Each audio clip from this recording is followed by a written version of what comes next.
Shalom uvracha. ורחצ.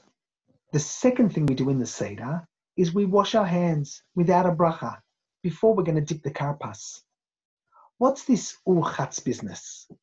Well, there's a very interesting argument amongst the early rabbis, amongst the Rishonim, about whether a person needs to wash their hands whenever they eat food that is wet. Let's say a person washed some grapes and now they want to eat some of the grapes, they're wet. Well, when the temple stood and people were careful about tumah and ta'ara, purity and impurity, wet food can transfer impurity. Therefore, if you're going to eat wet food, you want to wash your hands so that you're pure, so you don't transfer impurity to the food. Many rabbis believe that the rabbis instituted a law, just like we wash for bread, whenever we have wet food, forever, we need to wash our hands, perhaps even with a blessing, because of this idea of ritual impurity.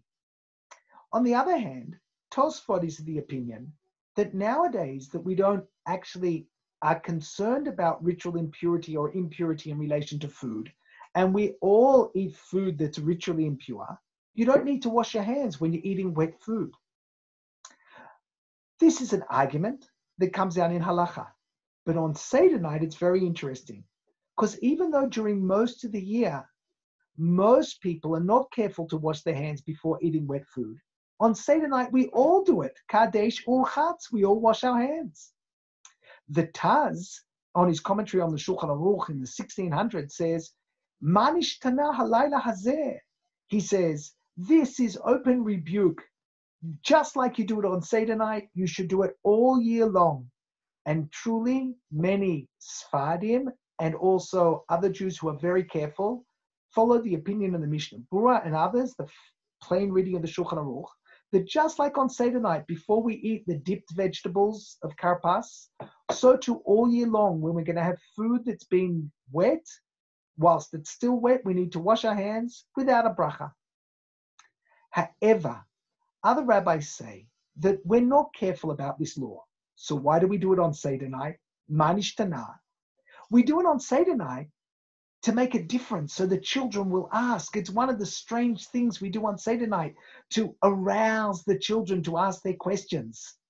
And that's why we do it on Seder night. The Netziv says that the reason we do it on Seder night is because on Seder night, we want to reestablish everything we can to remind us of how we ate and how we will eat the Pesach sacrifice, the Korban's Pesach in the Beit HaMikdash. Certainly when we get back to having the Beit HaMikdash, we're going to wash our hands again when we have wet food. So we do it like that on Seder night. So let's go bottom line. On Seder night, everyone washes their hands. On Seder night, the generally accepted practice, and what you should do is wash without a bracha. However, during the rest of the year, there's an argument. Most Jews follow the opinion of those who are lenient, and they don't wash their hands just when they're eating wet foods during the rest of the year. But those who are strict and do and wash their hands without a blessing during the rest of the year, they'll already know what to do on Seder night. Shalom uvracha.